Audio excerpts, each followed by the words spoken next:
Welcome to this deep dive. We're going to be juicing out all the info from this guide on starting a mobile juice bar business. Right. And with, the wellness trend exploding, seems like a pretty good time for this, right? Yeah, it's definitely a growing market. What's interesting here is this guide, it kind of positions a mobile juice bar as more than just like a food truck. It's like a mobile wellness hub. I like that. Mobile wellness hub, yeah. Yeah. So it's taking that juice bar vibe, but on wheels, right? You're going to the people instead of waiting for them to come to you, like festivals, markets, gyms even. Yeah, exactly. The guide, it really stresses strategic location, Hmm. and understanding your customer, going where they already are. Like, say you're targeting fitness people, you set up near a gym after a spin class. It makes sense. But if you're going for more of a general health conscious crowd, maybe farmers markets or those community events are better. I could already picture like the colorful fruit displays. Yeah. Oh yeah, visuals are key. But this guide, it gets into the financial side too. It talks about a detailed financial model, looking beyond the obvious costs. Okay, so beyond the truck itself and the equipment, what else should we be thinking about? Well, things like insurance, permits, marketing stuff. It's all those hidden costs that can really add up. So true. All right, let's talk about the actual startup costs.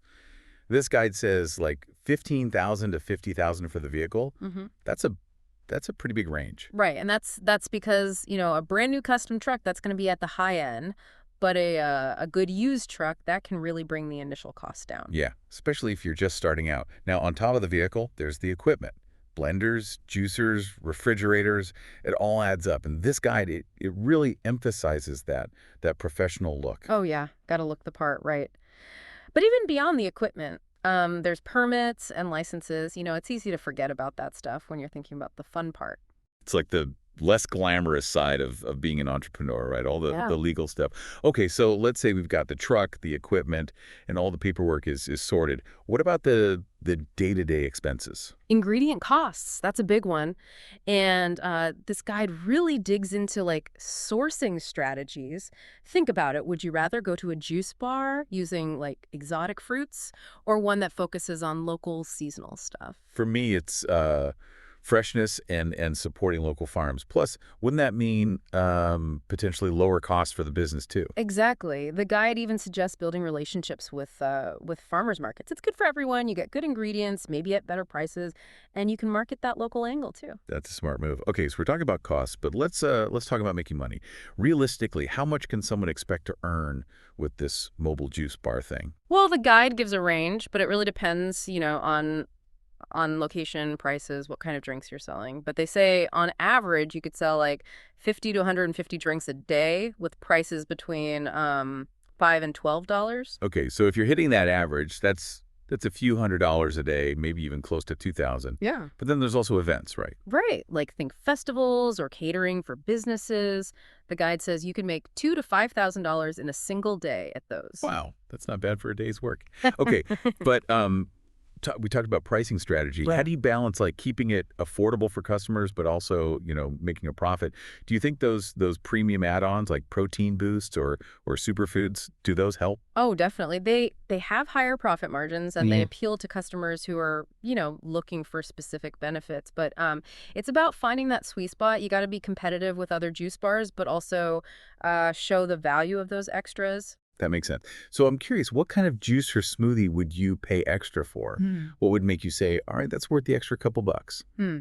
For me, it'd have to be a unique ingredient, something you don't see everywhere. Maybe like a blueberry lavender smoothie or maybe a ginger turmeric one with like locally sourced honey, something with a handcrafted feel. I like it. Okay, so we've covered location, costs, pricing. And we're just getting started. This guide, it goes into so much more, like the pros and cons of franchising, how to stand out from the competition, even using technology in your business. Wow, there's a lot to cover. But before we do, I want you, the listener, to think about what your ideal mobile juice bar would look like. What vibe would you create? What would make your business stand out? We'll be back in a bit to explore all that and more. Okay, so we've talked about like the mobile juice bar concept, the costs, and even some cool flavor ideas. But let's dig into why this business model is so attractive. this guide, it highlights some big advantages that I think are worth looking at. Yeah, definitely. I think one of the biggest ones, especially compared to a regular storefront, is the low overhead. You're not stuck with a lease, paying rent for a space you might not even use all the time. Yeah, that's huge, especially when you're first starting out. It frees up so much money to put back into the business. And speaking of freedom, the flexibility is pretty appealing too. You can go where the people are, you know. Exactly. The guide talks about that agility, being able to follow trends, set up shop at events. You could even chase the sunshine if you're somewhere cold. I love that. Chasing the sunshine with a truck full of juice. Sounds like a pretty good life. Yeah. But beyond the flexibility, there's also scalability. You can start small, build up your customer base, and then maybe even look into franchising. That's where it gets really interesting. Franchising, it can be a really powerful way to grow, but it's not without its downsides. This guide, it really encourages you to think about the pros and cons. Like on the one hand, you're reaching more people, making more money, but on the other hand, you're giving up some control over your brand. Yeah, that's a good point. Franchising, it sounds tempting, but would you be losing some of what makes your juice bar special, you Yeah. know? Yeah. The personality, the local connection, wouldn't that get lost? That's a valid concern. The guide, it talks about finding the right franchise model, one that fits with your vision. It might be better for someone who's more focused on growing quickly and less worried about controlling everything. Makes sense. Okay, so let's say we're not franchising for now. We're focused on building our own unique brand. How do you stand out when there's so much competition out there? The guide really pushes differentiation. You can't just offer, good juice and smoothies. You need something special, something that sets you apart. Okay, so beyond the obvious stuff like using good ingredients, organic maybe, what else can you do? What are some creative strategies from the guide? Think about your branding, your story, how you connect with the community. Maybe you get all your ingredients from local farms and you share their stories online. Maybe you have a unique loyalty program or you partner with fitness studios for special But I deals. like those ideas. It's about more than just selling a drink. It's about creating an experience. Mm. Now, we talked about connecting with the community. I'm curious about the eco-friendly part of all this. It's so popular now. Did the guy get into specifics? Oh, yeah, for sure. It's not just about, paper straws and compostable cups. The guide talks about sourcing locally to reduce your carbon footprint. They even suggest using energy efficient equipment for your truck and maybe even composting your food waste. Wow, they've really thought this through. But let's be honest. Does going green actually help a business make more money? I think so, yeah. People are more and more willing to pay a little extra for things that align with their values. If you make it clear that you're eco-friendly, that can attract customers who care about that. So it's good for the planet, A&D good for business. Okay, cool. Now, Mm. the guide also mentions technology, which we talked about a little bit before.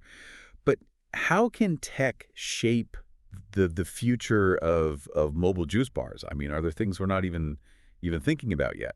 One thing that's really interesting is personalization.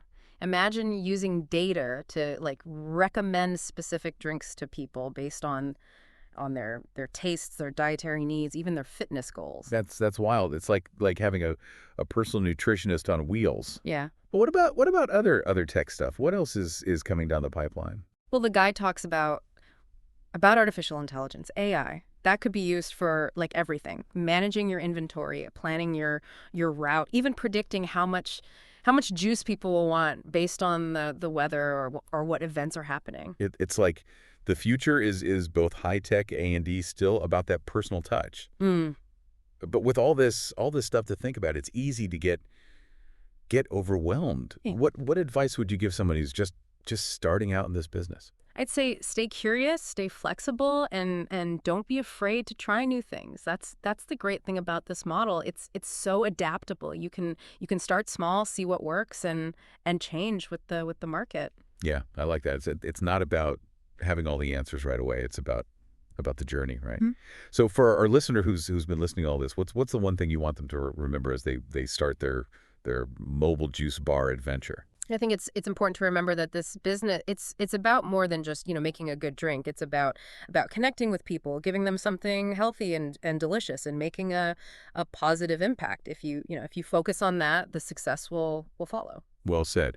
And with that, let's shift gears and look at the future proofing strategies. What's coming next for this industry? What should new juice bar owners be thinking about as they build their businesses? Okay, so we've talked about like, starting a mobile juice bar, how to make it stand out, all that. But now let's zoom out a bit. What's happening in the bigger picture? What trends are shaping this whole industry? Well, this guide, it highlights a few things that I think are really important. First off, the focus on health and wellness, that's not going away. People are more and more careful about what they eat and drink. So it's not just about like a sugary treat anymore. It's got to be like actually good for you, right?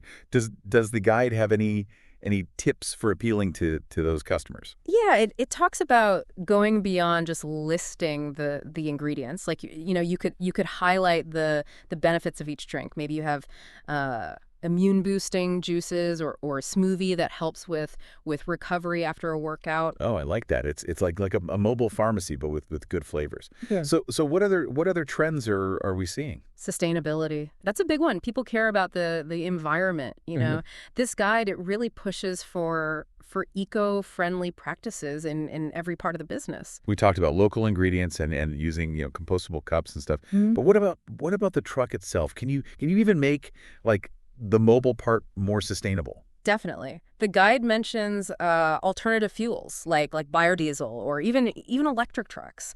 And they talk about working with local composting programs so you're not creating as much waste.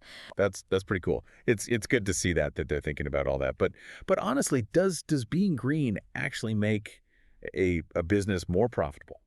I think it can, yeah. A lot of people are willing to spend a bit more if they know a company is doing things the right way.